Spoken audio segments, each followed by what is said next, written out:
Good evening, everybody.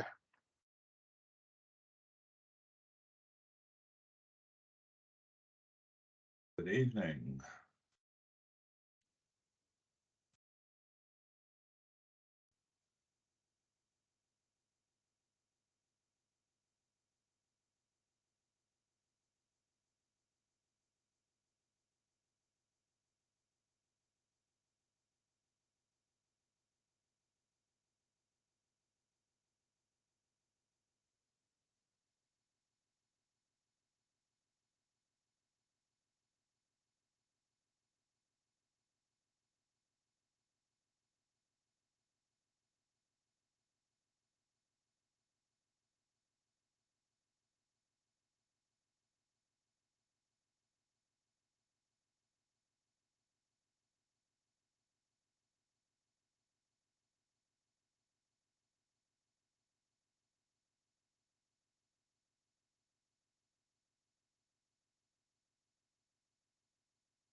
Good evening, everybody. I am so sorry to everybody. I have been in back-to-back meetings all day since 9 a.m. this morning, so it has been a crazy couple of hours. So I wanted to introduce everybody, welcome everybody to, the presentation number 5 for PMI-ACP. There's going to be a couple of subjects that we're going to go through today. We've got about 54 slides, so I'll try my best to try to get through them as quickly as possible and then be able to get you guys on your merry way for the evening. Thank you guys for being so patient. This is just the general disclaimers for everybody. If you guys have any questions as we go through the session, please feel free to unmute or raise your hand as we go through the session. So this is just a slide reiterating a lot of the Agile principles. This is going to be a constant reminder because the Agile principles, govern everything that we talk about in the PMI-ACP. Again, it's being customer centric. We want to deliver software quickly to the customer. So we want to be in a customer centric mindset, thinking about the customer, thinking about delivering working software to the customer, and making sure they get the best product. Couple of things we're going to talk about today. We're going to talk about agile planning concepts. These are, you use iterative planning instead of trying to get everything right up front. We're going to talk about how iterations are done, some of the different ceremonies, why agile planning works and why does it work, effectively. We're going to talk about tools for sizing and estimating. How to work a backlog, how do you prioritize, how do you size stories, how do you size things, and how do you figure out what your team is going to work on next. And then we're going to talk about release and iteration planning. How do we scale up from iterations to big releases? So the first one we're going to talk about here is agile planning concepts. So like we've talked about in previous sessions many times before, Agile is very flexible and very adaptable. There's a constant high visibility because everybody on the team is committed. They have the same level of visibility. They want to be able to, talk about, embrace adaptability, and constantly keep bringing value to the customer with limited amount of risk, as you can see by the different lines. Why, when you look at this right here, why does business value for traditional development, why does it kind of go in this slanted line upward? Why is traditional development from a business value perspective so bad? Because you're trying to do it all before releasing it, right? You want to try to. Yep. No, you're right on track, Jen. Tom, what about you? Oh yeah, no, it's just a matter of you have to do a lot of work for all of the features before you can deliver one. Yep. And what happens generally when we get to the end of these kind of projects? What do we commonly hear from customers? Not quite what I wanted. Yeah. Can you change this? Yep. And most of the time we end up with a dissatisfied customer, right?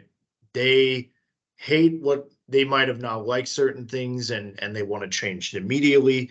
And we give them a phrase of, well, we could do it in a couple of months or a year or whatever time frame, right? And of course the customer's not going to like that, right? They want changes immediately. So that's why with adaptability, it goes down as the project goes farther because you can embrace new changes and you can embrace the feedback the customer is going to give you or the market's going to present you. And so you're kind of stuck with just finishing what you needed to finish. And the question of business value, does it have business value? Does it not? That business value might decline over time because the customer will eventually not want that product anymore. So you aren't going to demo the whole building, are you? A lot of people, when they look at this, a lot of this is where people get tripped up about it. People will take what are called hybrid, which is you take some of the traditional development and you take a lot of agile. But traditional and agile have their own places, right? Traditional development was meant for the industrial, sector. It was meant to create buildings. It was meant to create stuff. And it was meant to, build a working product from start to finish with not really a lot of changes. In a building, you can't really change a lot of architecture once the plans are already out there, right? It's kind of like you'd have to throw the entire project away or demolish it later on. Agile development is different because it's better for software development. I mean, we develop products and change products on a consistent basis. We value the feedback of not only the market, but our customers. So we want to be able to adapt to those pieces. And we want to say, hey, we're not losing anything. We've just gained some insight that the customer has now given me. Now I can make another pivot to a different direction, but I can still provide them some sort of value, and I can even adapt my product to the value that they need, right? And software is constantly changing. It's not like a building where you would have to change all the cement, you'd have to change the architectural plans, you'd have to change everything to make that new building, right? You'd have to lease the land. There's so much stuff involved with it, right? In software development, we can change it on a dime if we truly want to, but we need the right processes and mindset in place in our organizations. So these are some of the mindset things that you'll hear from folks when they talk about traditional versus agile, right? When we talk about when to plan stuff, traditional things like before the work ever begins, I need everything set up. Is it realistic in the real world? No. In agile, we want before work and during work because we constantly want to accept feedback. We do not ever want to reject feedback because all feedback is valuable for us to be successful. When it comes to changes, agile is more accepting of change because it understands to build and not use a lot of capital to make minimal viable products and release working software to people. So if somebody says, I want to do a complete 180, you say, well, I didn't spend a lot of money. I can make that pivot and move over in a different direction. When we talk about when work happens, in Agile, we have iterations. It's very small increments of work. They can work on it continuously.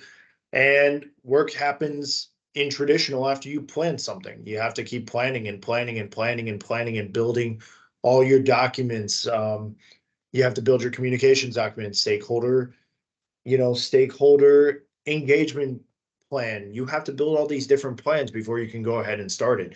And with all of that time wasted, you will not have delivered value to the customer. And at the end of it, you're not going to deliver something that they want. You're kind of going into the dark thinking, hey, I'm going to deliver something fruitful, and you really don't. Requirements. This is a big one. Agile.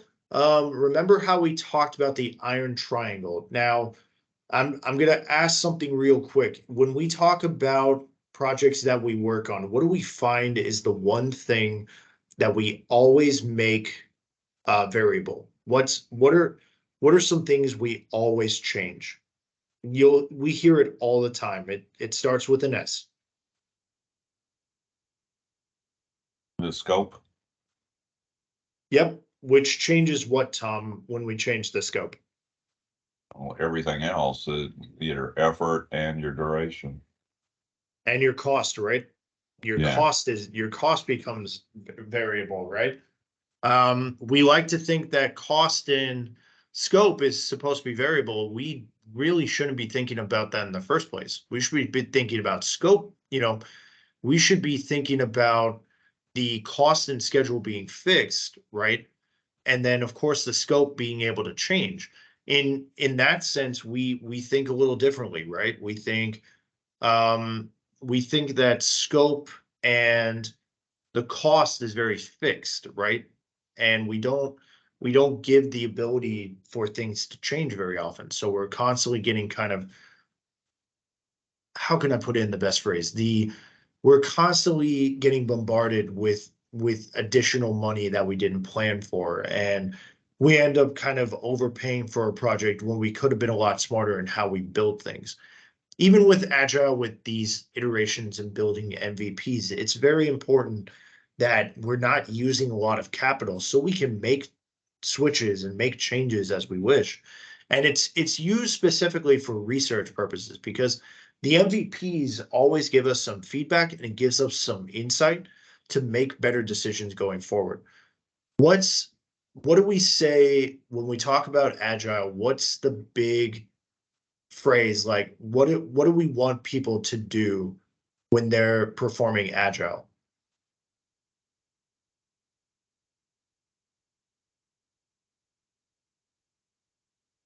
I'll give you a hint. It's the opposite of succeed. Fail. Fail fast. Yep, exactly. The only thing Failing I wish fast. they had in the manifesto was that we also need to fix fast. You would wish that, but sometimes the fix fast is not a bad thing because maybe you find some important decisions that are in there Oh, yeah. that you have to go in and figure out. And that's okay. That will take time, but at least the good thing is if you fail fast, you haven't put a lot of money in it. You know what I mean? These MVPs are very small, limited Yeah, I think I'm pieces of value. talking about like an in-process failure versus a, definition of done type failure. Yeah. Yeah. And so when we think about this, we think about it in this sense, right? We think about when traditional, we always like to throw our hands up in the air and be like, we're finished. We delivered so much value. But then when we pull it in front of the customer is like, this is not a lot of value. I don't like what you gave me. Scrap it. We didn't really deliver any value. Agile looks at it as the fact that whatever value we're delivering can diminish over time. We want to deliver functionality at the prime marketable moment when the customer wants it so we can get the most money in return for it and the most investment out of it, right? We want to build something that the customer wants and are willing to come back to, right? This is some of the different stuff that we look at with traditional. So this is a graph of kind of how the process goes, throughout agile versus traditional, right? So traditional starts out, you go through your initiating phase, you then go through your planning phase. You have to plan. This is great. This falls off and eventually you're in execution. You then go into monitoring and controlling just to make sure that the project, fits the requirements that you had originally, and then you close it. Agile is a little different. You have to initiate and you plan and you build your little MVP. This little part here is an MVP. You execute. So we execute and we build the value and we build that MVP, and then we do the same thing all over again. But the big thing here is that we're not putting a lot of cost into it. When we talk about the risk of doing too much upfront planning, when we think about traditional, right? Traditional has so much planning up front that we don't deliver value versus when we are in agile, we don't really have to do that much planning. We do the bare minimum because we're doing little iterations. And then we eventually get to this sweet spot where, we're doing the right amount of planning. We're not doing too much. We're not doing too little, but we're still delivering value throughout the life cycle of the product. Iterations creating feedback loops. This is very big when we think about this. So as we go through iterations, we gain new nuggets of knowledge, okay? We might find that the client wants feature, say, number 2 to be higher than number 3 because there's a new client demand for it or a customer demand for it. We can prioritize those things easily. And so we have so many different types of feedback loops. So for instance, we have learnings from the previous iteration in the retrospectives. What did we learn from this past iteration? What can we do better this iteration? That's your retrospective. Iteration planning, you have backlog prioritization. You're getting feedback loops in the backlog prioritization because you're talking about what's the first thing we need to work on and what's the last thing we need to work on. Again, backlog prioritization is important because you want to maintain the backlog, the integrity of it, and it being prioritized so that your team has the vision and has the understanding of what's the next work that they need to finish. And also what the customer wants as well, because typically the backlog will simulate what is the value that the customer wants. And then you have things like sprint reviews where you demo the product to the product owner and potential customers, and they'll give you feedback on what needs to be changed and if they accept it and if they don't. But all of these feedback loops are important because you're gaining valuable data that you can use to incorporate into the product, which is going to make customers come back and want to keep using your product because you're hearing that feedback and you're taking all this feedback and putting action behind it. So when we talk about in the next couple of slides, we're going to talk about planning at multiple levels. We're going to talk about engage the team and customer in planning. We're going to talk about managing expectation by frequently demonstrating progress and extrapolating velocity. We're also going to talk about tailoring processes to the project. We're going to talk about update the plan based on the project's priorities. We're going to ensure encompassing estimates that account for risks, distractions, and team availability. We're going to use appropriate estimate ranges to reflect the level of uncertainty in the estimate. We're going to base projects on completion rates, and we're going to factor in diversions and outside work.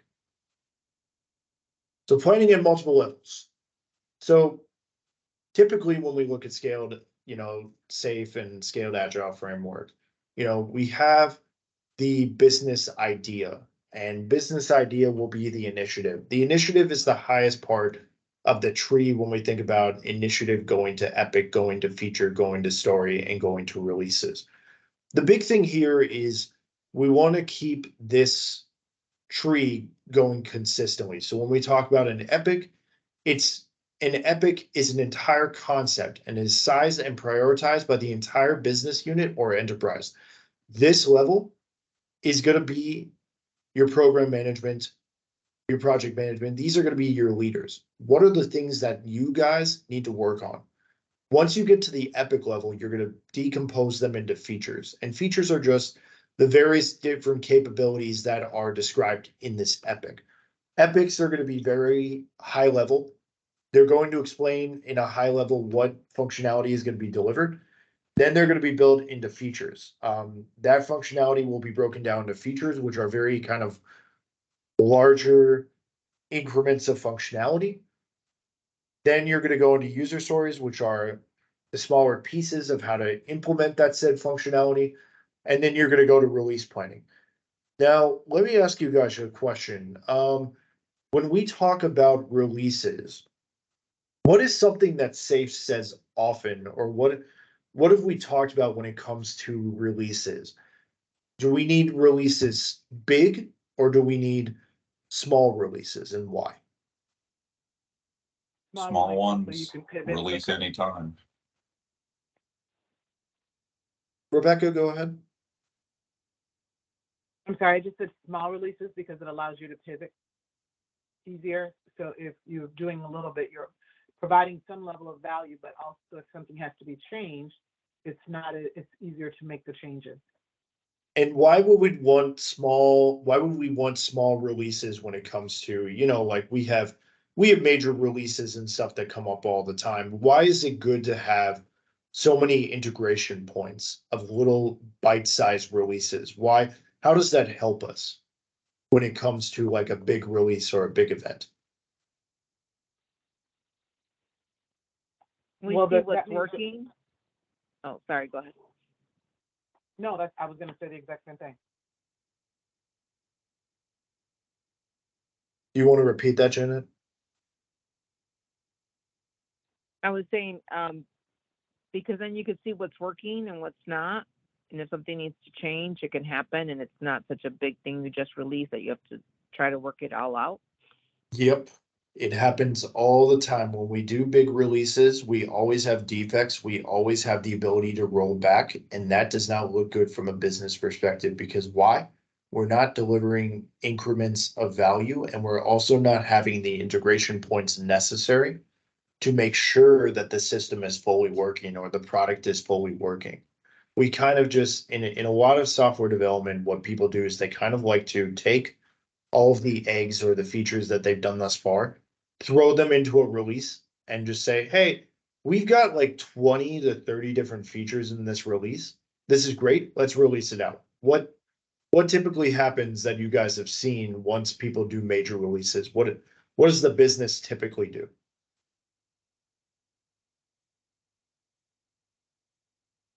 They hold off until the next big release to fix whatever they just messed up on.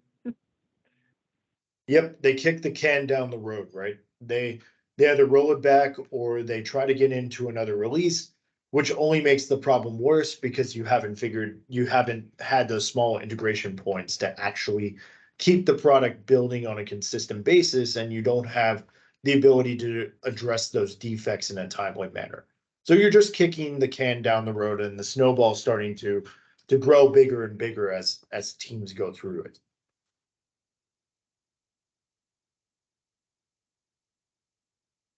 The other thing that we have to think about here is when we think about this, does anybody know what this diagram is called?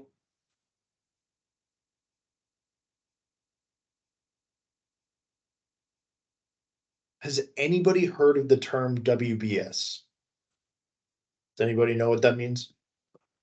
Work breakdown Work structure. breakdown structure.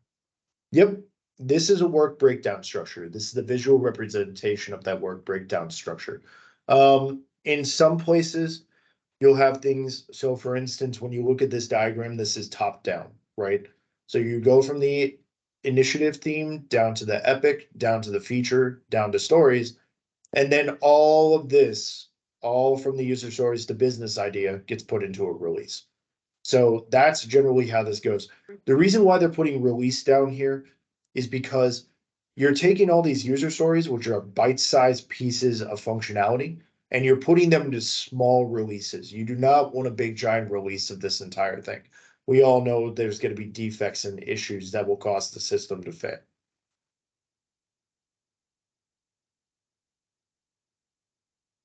Managing expectations. So when we go through, different iterations, when we go from iteration to iteration, has anybody gone through after you guys have gone through the PI planning event, have any of you done like a demo or a presentation in front of like your business unit on your team's progress? Have you guys ever done that before? No. So the real traditional way in Agile they used to do it, and it was comical when I did it, is every single iteration we would have a sync with the entire art, right? And we would have to present at the end of a PI our burn down charts, our burn up charts, churn, and all this stuff. We had to present basically graphs on what value did we deliver and how could we improve as a team, right? And this was not just demoed to myself and my team. I had to do this in front of executives. So you can imagine the conversations and the surprises that would happen at that point.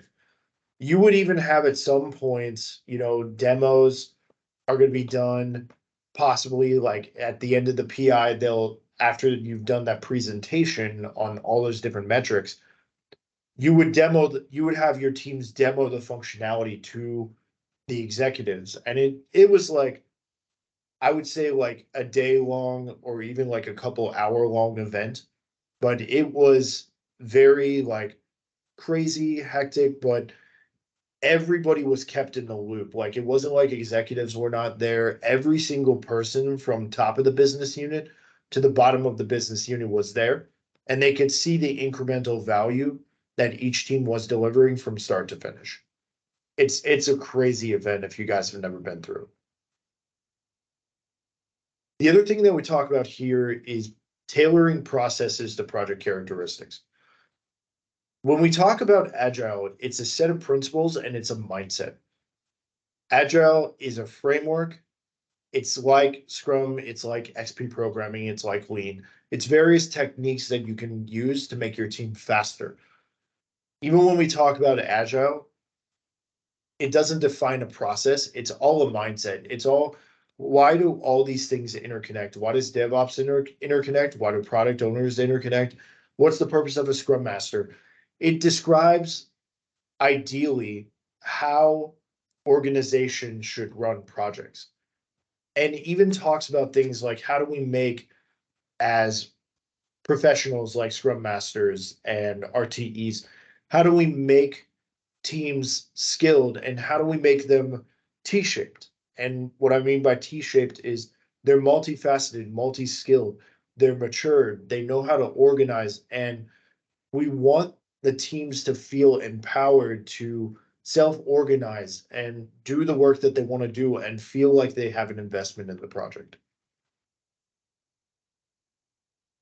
Update the plan with new priorities. So at the end of each iteration, during review of completed work, the product owner or sponsor may reveal that new possibilities have been uncovered or that the past plan no longer will meet business needs.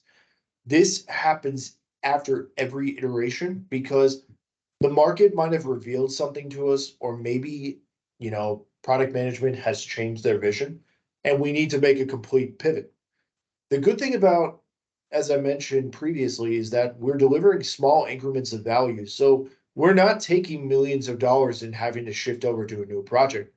We're taking a very small sum of money and a small amount of something that we delivered, and we can pivot very quickly as a company to be able to do that. Agile is one of those things where our landscape in terms of priorities and everything is constantly changing. So we as agile teams have to adapt to it as well. We never stick to the original plans that we have. Estimating at a high level. So when we look at this work breakdown structure, as I mentioned before, each of these are prioritized based on what the business thinks will deliver value to the customer first, and what's the least amount of value that's going to be delivered. We want to do this from all levels. So we want to size them and we want to estimate them. How many story points is this user story, this user story, this user story? What are their priorities? Is this one the first one? Is the third user story the first one? Which one is the one we start on first? And we want to do this all the way up through the work breakdown structure. Typically, when you get to theme, you'll still have the themes prioritized as well, but we want these prioritized from the first things that the customer wants to the least functionality that the customer wants. Estimate ranges, t-shirt sizes. Some people use Fibonacci. Some people, if you've used ADO, they'll talk about things like t-shirt sizes. T-shirt sizes is just creating a potential estimate for what a user story is going to look like, right? And so we don't want the teams trying to worry about what's the exact estimate. Like if something's between a medium and a large, pick it as a large. Or if they're between an L and an XL, pick the XL.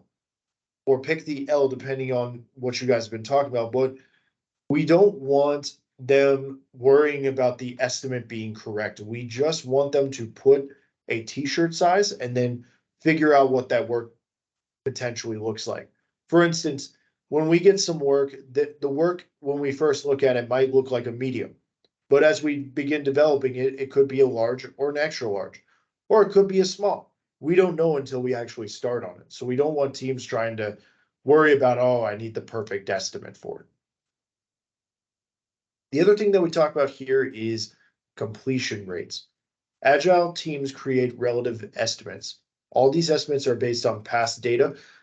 Now, when they say past data, what data, when we've talked about Agile, what data could we go back to figure out estimates or the work that the team could do? What are some charts and other data that we could use?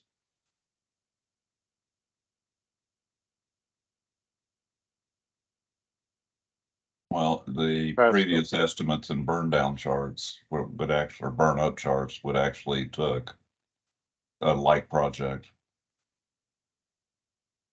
Earl, you were going to say something too? Yeah, I was going to the same place. Yeah.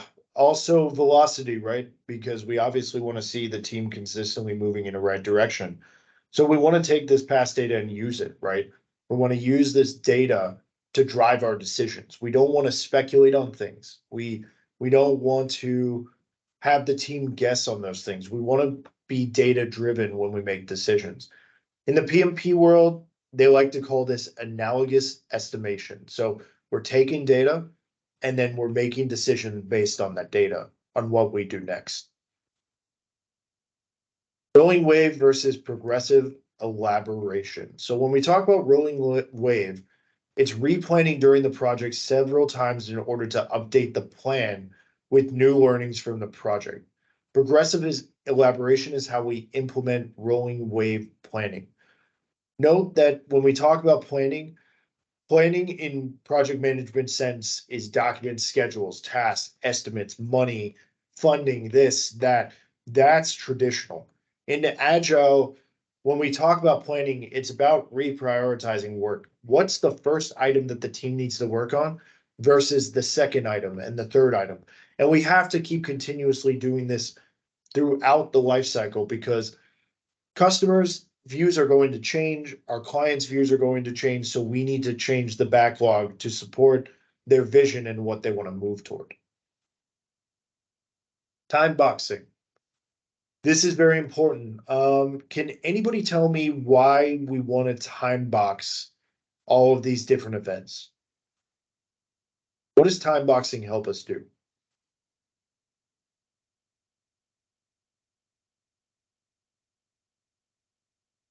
Well, it helps us stay on task, right? Yep, very controlled conversation. What does it also build when you do that, Jessica?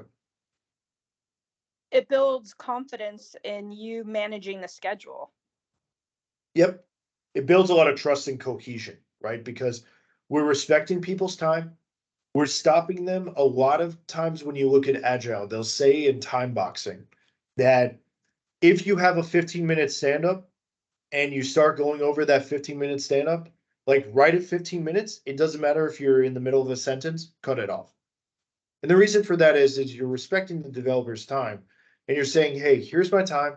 I've time boxed it. Go ahead and do what you guys need to do. If you need any extra time to talk, I'm here. I'm your servant leader. I'm here to help you guys.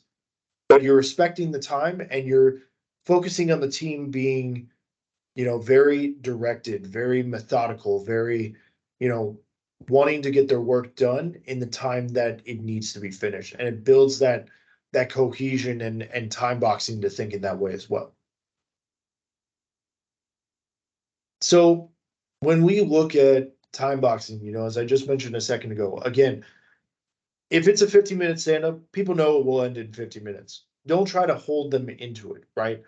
Try to keep people accountable and keep them on task and make sure that it's a productive session where you as the Scrum Master or the PO know what the team is doing and the team just tells you what they're doing.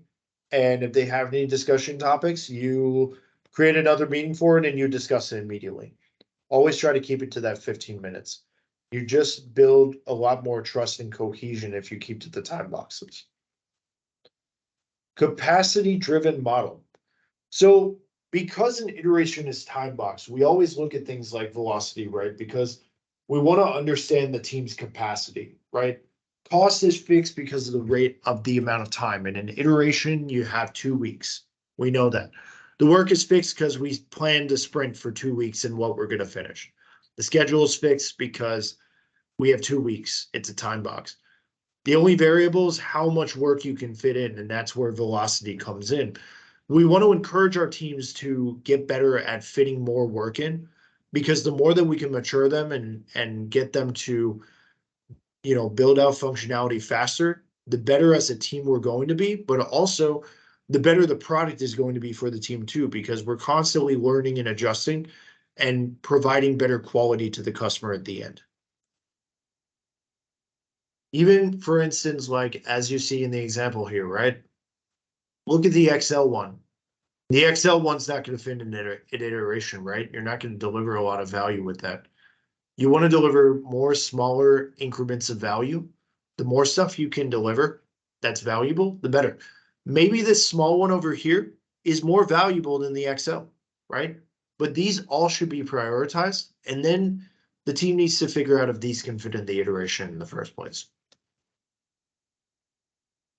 In traditional, and this is where I'll summarize it. Traditional says do everything now.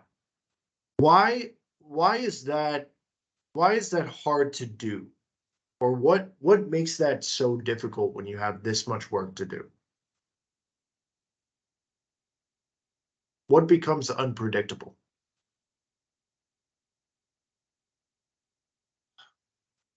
Almost everything. Just because, any of the definitions could change that will delay the program. Yep. We also don't understand a vision, right? Because if they want to throw this whole product in, the vision is not flexible. The customer says something completely 180, we can't do anything about it. The scope all here has to be accepted, and if that scope doesn't bring much value, you've basically wasted a couple months on a project. It's not really a good model when you think about it. Tools for sizing and estimating. So decomposition. Decomposition is what we talked about a little earlier. We want to take epics, which are largest amounts of functionality, and break them down into features. Once you break them down into features, you'll break them down to stories. And then from the story level and the task level, you want the team to break them down into tasks, right? You want them to write down what they're doing to complete this story and how they did that, right? And so as work passes through the organization from the epic level, it gets smaller and smaller and smaller. So you should be able to deliver these smaller tasks quicker, which leads to quicker and more user stories being delivered, which leads to more features being delivered, and then the epic gets finished all faster as well. This one is the hardest one sometimes when it comes to Agile, because in companies, there's millions, there are a million companies doing Agile, and there are 10 million Agile processes out there being used today. Sometimes the structure changes. Typically, you'll see features, epics, stories, and tasks. If you guys have used ADO and other stuff, you'll see these usually at the top. You might see initiatives and themes. Some areas of AT&T will use that, some will not, right? And even in AT&T standard, we sometimes will use themes and initiatives depending on the organization, but typically you'll see this structure of feature, epic, story, and task, and the initiative is the next level above feature, and then theme is the biggest amount of functionality that you're delivering. And that's, the initiative is going to be larger, and then the theme is going to be there. You'll see themes and initiatives here, and sometimes they're typical in scaled agile, but it's kind of most of the times you'll see in real practical situations this part at the bottom. So what are the requirements? So when we look at these different things, right? Epics are large bodies of work with several new business capabilities. They're vast. It's a lot of functionality that you're delivering, and you could name that functionality and it could impact a lot of different teams, and it could require a lot of different features, which are just new business capabilities. We just want to take the epic, break it down into these smaller segments to the point where if we can make the team finish these tasks faster, we can finish and go from bottom up. Finish tasks faster, which leads to stories faster, leads to features faster, and then you finish epics faster, which makes us be able to deliver value to customers a lot faster. There's a lot of confusion with a lot of different stuff, right? So I want to clear a couple of different things when we talk about Jira, right? We've seen in Jira Line and Jira talk about things like epics. They like to change it. Jira even was rebranded for AT&T's sake to be iTrack. But the biggest part that they always kind of tripped up on is this epic part. Remember, epics are large bodies of work requesting several new business capabilities. Epics they would create things like a collection of user stories. It's not really a collection of user stories. When we think about user stories and a list of user stories, what in this model do user stories lead up to?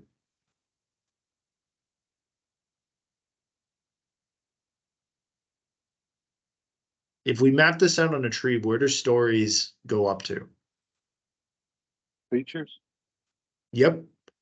We want the stories to map up to the features. We don't, stories do not lead up to an epic. That it's a weird process that Jira and a lot of tools have done, and it's caused a lot of confusion with a lot of folks too. So when you think about breaking down work, think about this slide on slide 30 and just kind of keep this in mind. And then as you go upward, this is kind of the upper echelon. This is the real way that a lot of scaled agile and what PMI ACP talks about. This is the framework where they'll talk about, right? Don't try to go from AT&T or the Jira side of it, right? Because the epic part of it creates a bit of confusion. What are user stories? Can anybody tell me what this statement is at the bottom? Can anybody tell me what this is or why this is important?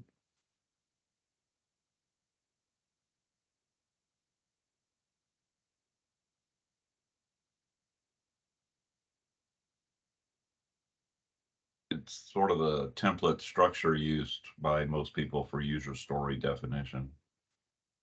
Yep, and it helps us describe what functionality we're building, right? Like for instance, it's kind of like as an ACP trainer, I need to be able to mute all participants so I can teach the class and everyone can hear. It's very simple, it's very straightforward, anybody can understand it.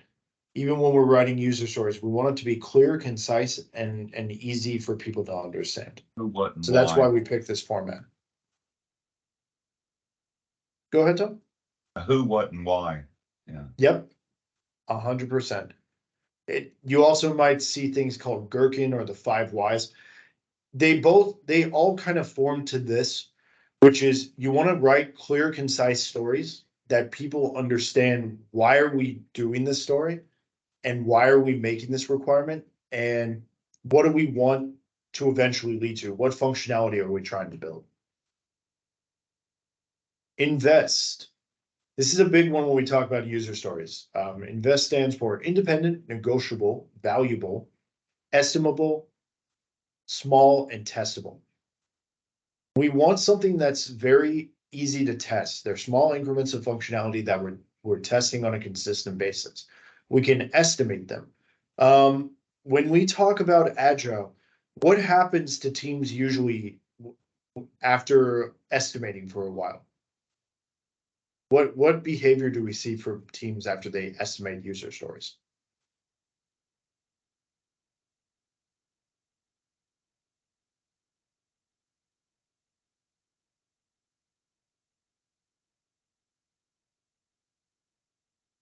Scope creep. Scope creep is definitely one because they might not estimate correctly, right? Right. The reason why estimatable is good is because when we think about user stories, over time, as the team gets used to user stories and as they finish more user stories and everything like that, they'll get better at sizing stories closer to what they actually should be, right? And we teach our teams to do that often. When we think about even the user story, we want to think about even the value. What is the value that we're going to deliver when we finish the user story? It's negotiable. What is the trade-off cost versus function? We want to take stories that give more functionality for the least amount of cost. That's the first stuff that we want to deliver. If it provides more value and is better functionality that the customer wants right now, we'll take that over vice versa, something that's a cost, very costly, but not a lot of functionality delivered. And then it's independent. There's no dependency from story to story. And we typically don't want stories to be dependent on one another because that just creates churn throughout the process as we develop. Backlog refinement. Can anybody tell me what we mean by must have, should have, could have? What are we talking about here?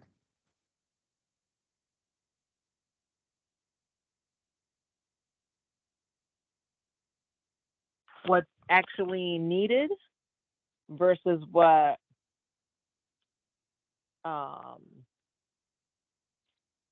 like what's actually needed to get this done, right? To get this story going versus the should have, right? Which is what is needed for that to continue. And then the could have is a part of where we could maybe add it, or it might be part of the story, but maybe not.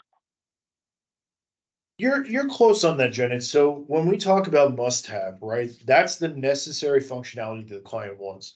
The should have is kind of other priority. Like if we can get through the must haves, that the next functionality is the should haves. The could haves are they're nice to have, but we don't necessarily need it, right? That's the could have section. And the big thing that happens here is every single iteration, the product owner is responsible for backlog refinement. And so what backlog refinement is all of these things, all of these user stories are put in order based on this type of value.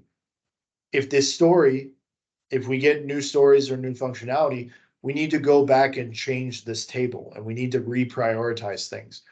The story might fit in should have, or it could be a must have, but we still need to adapt the backlog on a daily basis to the highest priorities so that when we get into an iteration, when we get into a sprint, we can deliver and keep continuing that delivering that value, but also incorporate the new changes that the client wants as well. That's what we like to call backlog refinement. Teams polling stories. This is a good one because when we talk about teams polling stories, we typically want to start from the top of the backlog to the bottom of the backlog. Sometimes at the bottom of the backlog, you might have items that you haven't fully flushed out yet, and that's okay. When you go through backlog grooming and all of that, you might have situations where you're actually where you're actually refining those stories that are not fully finished yet. And then eventually these could haves that are not fully finished stories could be moved into must have and should have. But it's a constant conversation. You also want to make sure that the stories are sized and you make sure the team consistently sizes them on a daily basis. You also want to see, based on your velocity, how many of these stories can be fit in the iteration. So for instance, in this example, the team will pull usually from like these top 6. It could be 4, it could be 3, it could be any number. It just depends on what the team's velocity is. Sizing user stories. So we talk about this gherkin and we talk about this typical model. As an ACP trainer, I need to mute all participants so I can teach the class and everyone can hear me. Okay, so when I look at this, I want to size it because I want to say, okay, can I build the functionality of putting a mute button inside of Teams? And can I do that inside of an iteration? Maybe I can, maybe I can't, but I still want to size it. And then I want to prioritize it. When we think about Teams and we think about meetings and the functionality that Teams has, is the mute on a meeting a high priority item, a medium priority item, or a low priority item? What do you guys think? A mute on a team or a mute on an individual? An individual would be high. Mute on the whole meeting would be medium to me. Yep. It's very high, right? Because it's part of the communication. It's something we need sometimes, especially if we might have to mute due to outside noises, those types of things. We don't want our audio on a consistent basis. So yeah, you could rate it as high, and it's basic key of the functionality, which is you're talking on virtual meeting with somebody else. So obviously you need a mute and an unmute button to be able to do that. So yeah, definitely high priority. You could even put in the Fibonacci as something like an 8. Some people might put it as a 13. You don't want to go to 13 though, because 13's too overly sized. You want to keep with 8 and below because you want to keep them reasonably sized, but you don't want oversized stories either. Story points, this is Fibonacci. So the way that I talk about it is you have 1, 2, 3, 5, 13, 21. What I mentioned a second ago is you typically want to keep within this 1, 2, 3, 5. We don't want to get into these 13s and 21s because these are too big of stories, and there's a potential that these could get broken down. We want items and user stories to be relatively small. We don't want them to be big items that people have to deal with. So if you look at the graph, 21 is very big, 13 is very big, and 8's very big, 5's very big. We want to keep it in this nice little sweet spot in the middle here with the 1, 2, 3. 5 is like the highest, or I would say the biggest amount of work that you're doing. The other way you might see this is some people use Fibonacci, some people will use logarithmic. Logarithmic goes 1, 2, 4, 8, 16, 32. And it depends on this, it depends on the relativity of the work. Is the work large? Is it small? Is it medium? What's that t-shirt size look like? Velocity, this is the number of story points that people can complete in an iteration. When we think about story points, these are the story points that could be completed in an iteration. Say, for instance, story points for this team is 13. What we want to do is we want to move the team to get more user story points, and we want them to get more velocity and consistently, right?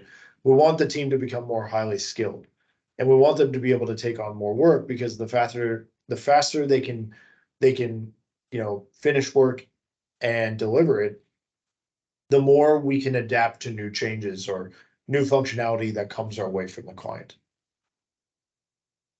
Pointing stories. This one is, as I mentioned a moment ago, this is just making sure on size, right? So some people, when they think of small, medium, large, extra large, small is typically 1, 2, 3. Mediums are usually 5 or 8 points. 8 points is the largest size. Large is considered 13. That's a lot of functionality. XL is considered 21. What we want to stay away from, again, in the backlog is XL and large. We want to keep them at these small mediums because we want to deliver small bite-sized batches of functionality, and we want to deliver we want to deliver high quality items within the iteration. We also want these stories to be smaller because we can deliver bits and pieces of something that's a large or an extra large if we size stories in this format. Plenty poker. This is a great one. Some teams will use agile games. Playing poker is you're given a set of cards. Usually they're playing cards, and you'll be given different types of cards, right? You'll be given a 1, 2, 3, 5, 8, 13, 21, an infinity symbol, and I need a break. These are going to be used where, as you go through each story in the backlog, you'll have a question and say, hey, team, what do you guys think the user story is?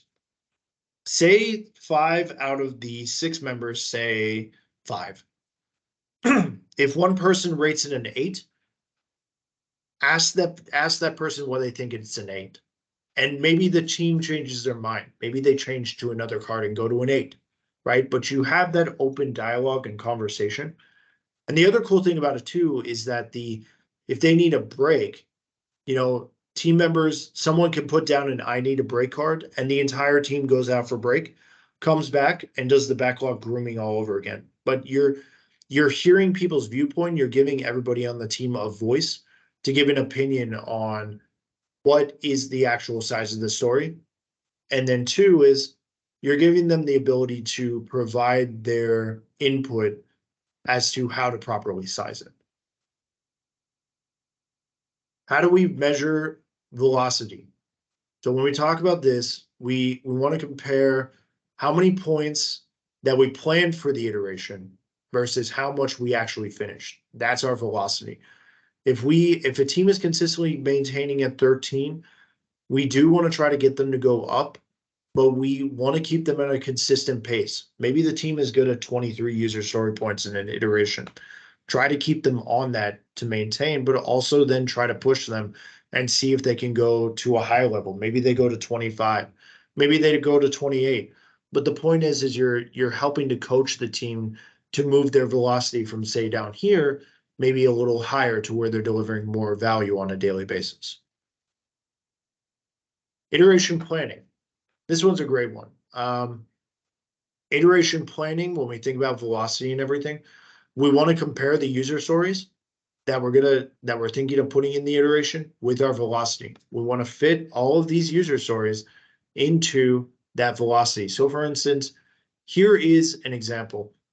We have a team here that has 21 velocity. Are we going to fit the 21 user story in? Absolutely not. This might not even be fully done yet or fully understood. So we want to break them down into these 1, 2, 5, 8, 3, all of those values. We want to break them down into smaller chunks. What we do here is, because the team has velocity of 21, we want to give them 17 that are accepted, but we want 4 points reserved, right? Because, and the reason why we keep that reserve is that we might have some functionality that comes up, or some bug fixes or things that we need to jump on immediately. We need bandwidth. So we want to leave a little bit of spacing depending on the velocity of the person. So for instance, they gave 4 points of slack and 4 points of space to accommodate for that. Release planning. This is another good one too, because when we think about it, we want to keep, in the program increments, we want to keep delivering a lot of value, but we want to keep delivering value in bite-sized chunks. We do not, like, if a team can deliver and show that 21 points, we want to have them deliver in the program increment that 21 points in some way or another. The 4 points, of course, being space in case things pop up, right? But we want them incrementally to keep deploying value. So for instance, in one PI, we deliver 21. In one PI, we deliver 21, but we're consistently delivering that value, but we're also leaving space for new requirements and scope that could potentially come in. Release planning versus PI planning. So when we talk about this, PI planning, we have all of these sticky notes of what we're going to do in iteration 1, 2, 3, 4, 5, and then we have an innovation and planning sprint that we don't plan for.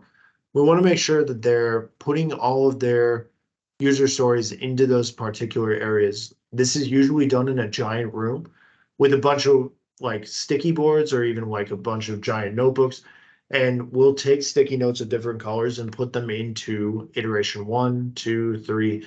And then what typically happens after is you have management review, where management will actually look over the different plans, and if there are issues or dependencies between teams that need to be resolved, management figures out how to fix those issues.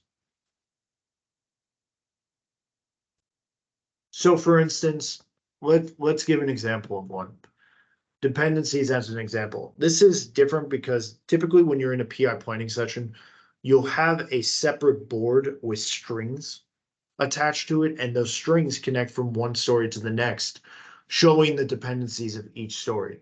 So for instance, if you look at the dependencies on retail team and care team, right? They have a story that's dependent, right? And that story could be dependent, could be dependent on another team. So for instance, retail team. We want to make sure that we're mapping these things out, but we also figure out how we can deliver. We make sure the retail team delivers the value that they need to in iteration 2, so that care team can finish in iteration 3. Same thing with some of these other things. One of the things that can be a big problem, especially in teams, is when we think about things like a dependency, right? If there's dependencies like this one as an example, say we have a dependency and then it's going to lead to this type of user story. We want to make sure the team has enough bandwidth to finish this dependency and then go into the next iteration. We do not want them trying to cram this and the dependency all in one iteration. That's not going to work. And we also don't want it too far back and forth here where, for instance, like with care team, if they're dependent on retail team and retail team can't finish their dependency, they can't finish this user story. We don't want teams to do that either. So we want teams to constantly be talking during PI planning and understanding how to accommodate those dependencies in the work that they're doing. Decomposing. So, as I mentioned before, when we think about higher level things, so take it an example of mute for all the participants, right? Mute for, all the participants can be different in different ways, and the functionality should be broken down. So for instance, from our initial story, we break down into, say, 2 larger stories. The first story could be, as an ACP trainer, I need to easily identify the mute button so I can mute all participants. Another user story could be, as an ACP trainer, I need to click the mute button and have everyone muted so I can teach the class and everyone can hear me. And then, of course, as an ACP trainer, I need to unmute all participants so I can get feedback and questions from the class. So we take this big story that we put as 21 for teach the class, control mute for all participants. We've broken down the unmute and the mute button for everyone to be muted and unmuted into these 2 large user stories, right? They're pointed as a 5. And then we break down the UX component, which is showing the mute icon, right? What does that mute icon look like? That's a visual thing in the UX thing, so that's a 2, right? We want to break down larger items into these smaller chunks. We never want to leave them in this big state, because we want to constantly keep thinking about how do we break down this work into chunks that the team can work on and finish as quickly as possible. Spikes. This is going to be an interesting one. Does anybody know why we do spikes? What's the purpose of a spike? Experiment, proof of concept, risk reduction.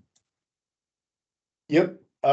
It's meant to give, that experiment is meant to give us insight and potential feedback, and it gives us research potentially, right?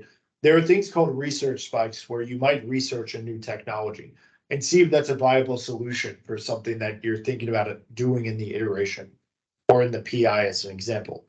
Spikes are for team or system improvement, and we typically want to utilize those spikes when we can. So for instance, let me give an example of why we would want to do that. So for instance, say this 21 right over here could be an infrastructure change with a new technology.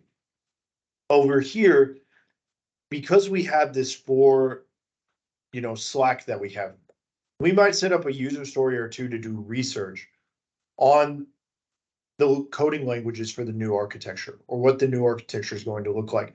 We want to do this incrementally so that when we get to this decision point for the architecture, we know how to do it, why to do it. And if we have to make a full pivot, we pivot, and then we can research and figure out how to build the architecture the right way, right? So we want to do spikes continuously throughout to gain insight and knowledge so that when we get to these big hurdles, we know how to tackle the big problem. This is again just reiterating what we talked about a second ago. When we talk about some of this stuff, let me take a look here real quick. So actually it's right here, extracting costs. So the big thing here that we're thinking about is when we think about velocity, we are consistently delivering value, right? So in the example of the team has a consistent velocity of 21, and you have 8 team members, and it costs $800,000 a year. Then you can start kind of converting what each of these different types of story points could look like. So for instance, let's take 21 points times 26, so 2-week iterations. We're delivering, this is the amount of 26 weeks in a year, right? 2-week iterations, so you're delivering 21 times 26 for the 2-week iterations. You deliver 546 points per year. Now, if you take the cost of the team and divide that by 546, with those points, you can determine how much a story point is for your team. So in this case, the user story point costs about $1,465. For a story that's like an 8, that's $11,721 to the business for the team to build, test, and deploy that particular feature or functionality. So we use these because we try to get an idea of cost and we want to estimate costs. When we talk about Agile, why does cost and schedule need to be fixed? Why do we want both of those to be fixed?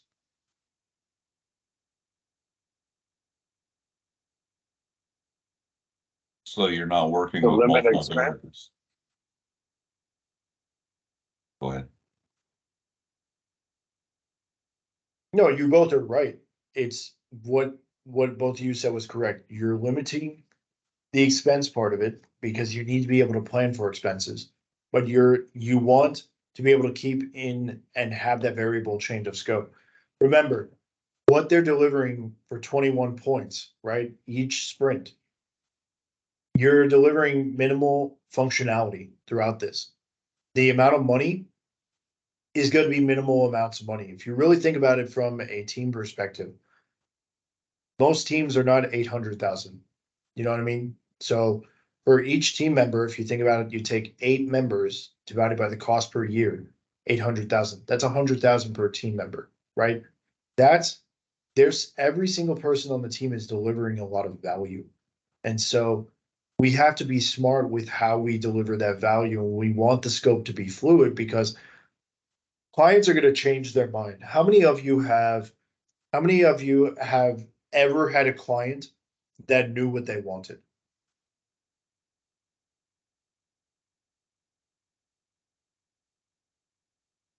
How many times have you guys seen your clients change their mind? A lot. Yeah. They might think and they might say something, right? But then when you show it to them, they're like, that's not what I meant, or that's not what I wanted. I wanted this, you know what I mean? And so you have to have those consistent conversations. And so that's where, again, we want the scope to be fluid because the customer is not going to know what they want. We have to help guide the customer to the functionality that they actually want and then figure out how we deliver it and visually show it to the user in the way that they want it to be. The estimate is the cost. So when we talk about the idea of estimates, so estimates is the cost, is you making a projection. Now, we often like to talk about in software development, we like to talk about this idea that we want to get the budget first and then we start building the functionality. Why is that a bad idea? Why is it a bad idea to request for a budget before we figure out the functionality? Because it can change and the price can change. It can most of the time go up. Yep. And so and then what happens at the end of the project when you don't get the deliverables that you want? What is the human nature that we typically see?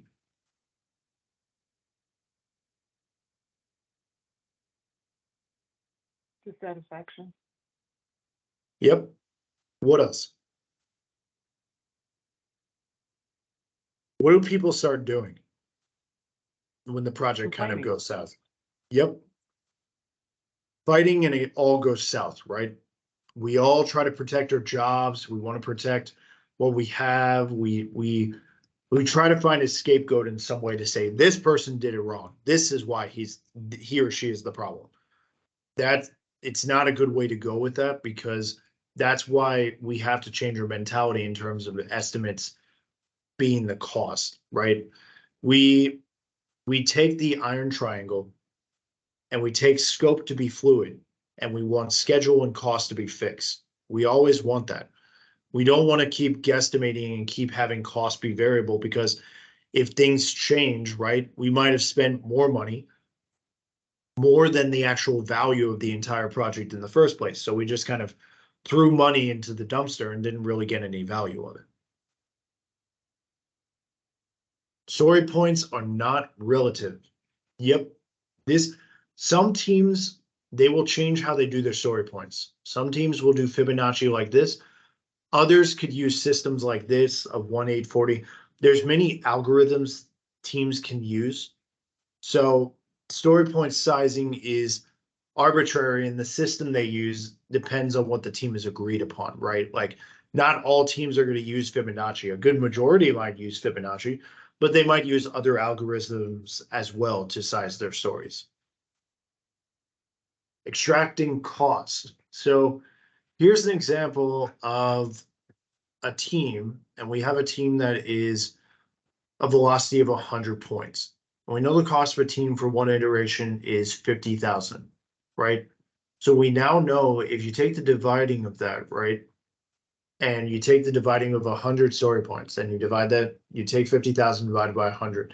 That's $500 per story point. So we now know the amount of value that we're delivering every single time we deliver a set of functionality. And sometimes you might use this type of conversion to ask for the cost, because sometimes, and we've all seen it, a lot of high-level executives and leaders will want to see some numbers behind it. So you might use a simple conversion like this to show, hey, here's the value we're giving to you. Because story points are very relative. They're not like a one-for-one. Like, you can't put one user story point to say $500 or $600. There's no real actual amount. It's very relative to the team. It depends on their velocity, and it depends on, how much as a team, they cost, for an example. So I'll go back to another example to elaborate on this. So let's take the team right here that is 800,000. You have 8 team members, right? They're delivering 21 points, right? If that's 21 points per every 2 weeks, right? And I'm just going to show you what this conversion looks like. So if we think about, you've got your 546 points, right?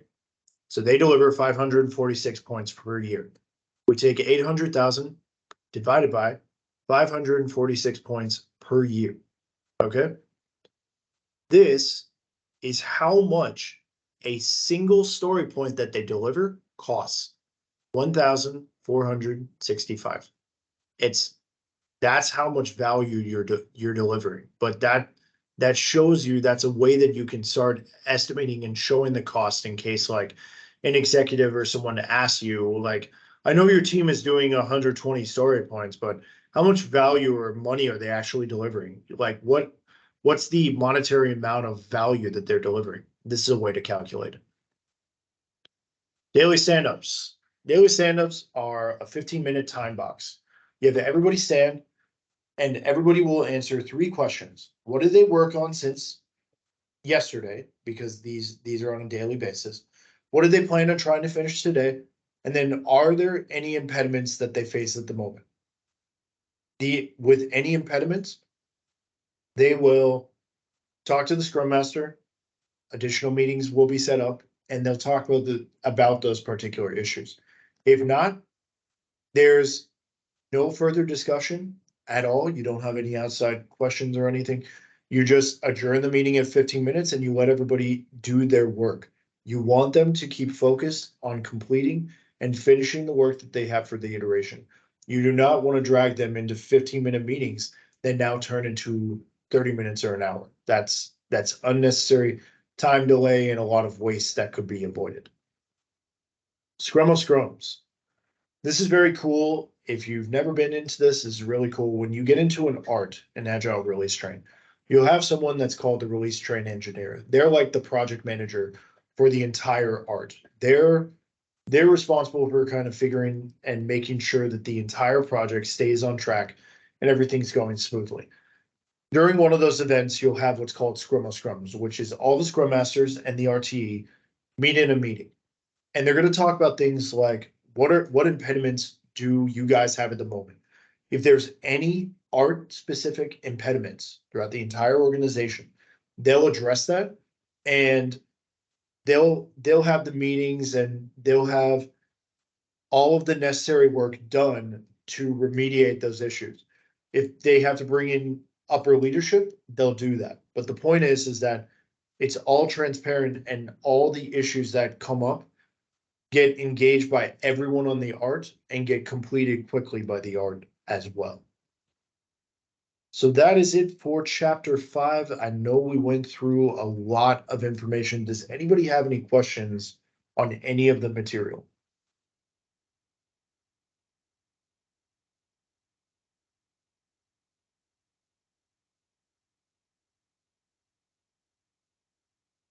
Okay. All right, everybody. If no other questions, I will put this PowerPoint up there and put the recording up in the next hour or so once it saves up. And that'll be on our wiki page. If you guys have any other questions or anything like that, please feel free to reach out. If not, have a wonderful rest of your Tuesday evening, guys. Sorry, I have been lost on days today. Thank you, everybody. Thank Thanks, Mark. you. Bye. Thank you. Bye-bye. Goodbye.